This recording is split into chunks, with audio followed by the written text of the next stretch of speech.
ओम नमः शिवाय। मेरे शिव चैनल पर आप सबका स्वागत है। सबसे पहले तो आप सभी शिव भक्तों के चरणों में मेरा प्रणाम। पिछले भाग में आपने महान शिव भक्त कलानाथ के विषय में जाना, कैसे भगवान शिव के लिए सब कुछ बेचकर भी, अपनी पत्नी का मंगलसूत्र बेचकर भी गूगल और द्रोण की धूप शिव मंदिर में अर्पित की, जिसके फलस्वरूप भगवान ने प्रसन्न होकर उसकी भक्ति भाव को देखते हुए भगवान ने उसके गरीब घर को महल में परिवर्तित कर दिया और इतनी संपत्ति उसे प्रदान कर दी जैसे वो साक्षात कुबेर हो। अब यहाँ तक तो कलानाथ को भोगों की प्राप्ति हुई, लेकिन उसकी मुक्ति का मार्ग कैसे प्रशस्त हुआ, उसकी मुक्ति की प्रक्रिया, उसके मोक्ष की प्रक्रिया कैसे प्रारंभ हुई, उसके विषय में आज हम इस अगले भाग में जानेंगे। जो कलसीपुर है, जिसे त्रिकड्डबुर के नाम से जाना जाता है, जहाँ भगवान शिव काल संहार मूर्ति के रूप में स्थित है, वहीं पर कलानाथ रहते थे। उससे पश्चिम में एक स्थान है जिसे श्री तालमूल नगर के नाम से जाना जाता था, जिसे अभी थिरुपंडल के नाम से जाना जाता है। थिरुपंडल ये वो स्थान है जहाँ पर एक महान शिव भक्त ताटका रहती थी, या जिसे तमिल में ताड़काई के नाम से जाना जाता है। यहाँ पर एक बहुत ऊंचा और मोटा शिवलिंग था।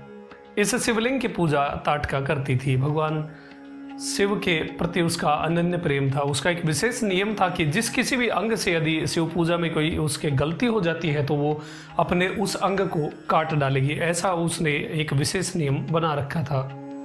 एक बार भगवान शिव ने उसकी परीक्षा करने की सोची, और वो जब पूजा कर रही थी तब उसकी कमर में बंधे हुए कपड़े की गांठ ढीली हो गई। अब वो असमंजस में पड़ गई।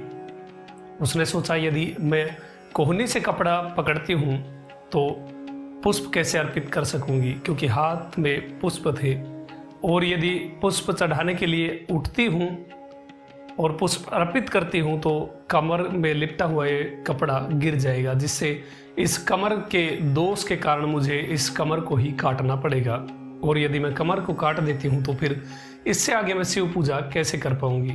ये बात सोच करके वो बहुत दुखी हो रही थी। तभी भगवान शिव, जो उस ताटका की इतनी उत्सुकता देखकर भगवान शिव की पूजा करने के लिए, शिवलिंग की पूजा करने के लिए उसकी उत्सुकता देख करके भगवान शिव ने उस शिवलिंग को ही झुका दिया ताकि वो आराम से पूजा कर सके।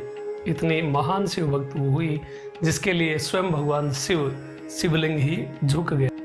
ये प्राचीन समय की बात थी, लेकिन फिर बाद में चोल राजा जो वहाँ पर हुए, उन्होंने ये मन में विचार किया कि मैं इस शिवलिंग को सीधा करवाऊं, क्योंकि अब वो शिव भक्ता तो थी नहीं। इसलिए चोल राजा ने वहाँ बहुत से ब्राह्मणों को बुलाया और बहुत सारे आदमियों को भी बुलाया। फिर उस शिवलिंग को सीधा करने का प्रयास करवाया गया, किंतु शिवलिंग बिल्कुल वैसा ही बना रहा। पूर्ण प्रयास करने के बाद भी वो शिवलिंग हिला तक नहीं। फिर राजा ने 12,000 हाथी वहाँ पर मंगवाए। इतना बल लगने के बाद भी, वो हाथियों के प्रयास के बाद भी वो शिवलिंग टस से मस नहीं हुआ। ये देख करके राजा बहुत चिंतित हुआ। उस स्थान पर हजारों शिव भक्त नित्य भोजन करते थे। फिर चोल राजा इस बात को लेकर के इतने चिंतित हुए कि उन्होंने खुद का खाना पीना ही छोड़ दिया और हमेशा चिंतित रहने लग गए। ये देख करके ब्राह्मणों ने सलाह दी, उन्हें ये राय दी कि आप कलानाथ को बुलवाइए, शायद वो कुछ उपाय अवश्य करेगा, क्योंकि उसका चमत्कार, उसकी शिव भक्ति का चमत्कार सबने देखा था। ये बात सुनकर के राजा स्वयं कलानाथ के घर गया और उस कलानाथ से प्रार्थना करी कि आप कृपा करके कुछ करिए ताकि ये शिवलिंग सीधा हो सके। कलानाथ ने बात स्वीकार कर ली और वो उस स्थान पर पहुंचे। फिर स्नान वगैरह किया, भस्म रुद्राक्ष धारण किया, जप करके वो शुद्ध हुए, नमः शिवाय का जप करके शुद्ध हुए। फिर भगवान से प्रार्थना की कि आप ये टेढ़ापन छोड़ दीजिए और सीधे हो जाइए। कलानाथ ने भी प्रयास किया, लेकिन शिवलिंग वैसा का वैसा ही बना रहा। फिर कलानाथ ने सभी व्यक्तियों को उस स्थान से बाहर चले जाने को कहा। अब कलानाथ ने क्या किया, एक रस्सी उस शिवलिंग पे बांधी और उस रस्सी का दूसरा हिस्सा अपने गले में बांध लिया और भगवान शिव से प्रार्थना की कि महादेव, अब ये टेढ़ापन छोड़ दीजिए, सीधे हो जाइए, क्यों टेढ़ापन अपनाए हो, और यदि आप अब भी सीधे नहीं होते तो मैं अवश्य ही मरूंगा। और ऐसा बोल करके कलानाथ ने उस रस्सी में एक चाकू धार की तरफ से अपनी गर्दन पर उसमें रस्सी में अटका दिया ताकि वो जोर लगाए तो उसका गला कट जाए। ऐसी व्यवस्था करके कलानाथ ने उस रस्सी से उस शिवलिंग को खींचना शुरू किया। जोर लगाने पर भी वो शिवलिंग टस से मस नहीं हुआ, हिला तक नहीं। और जो चाकू उस कलानाथ ने उस रस्सी में अटका रखा था, वो चाकू आधा कलानाथ की गर्दन में घुस गया और वहां पर घाव हो गया। देख करके माता भगवती ने भगवान शिव से कहा कि हे भक्तवत्सल, अब ये टेढ़ापन छोड़ दीजिए और सीधे हो जाइए, अन्यथा आपका ये भक्त अवश्य ही मर जाएगा।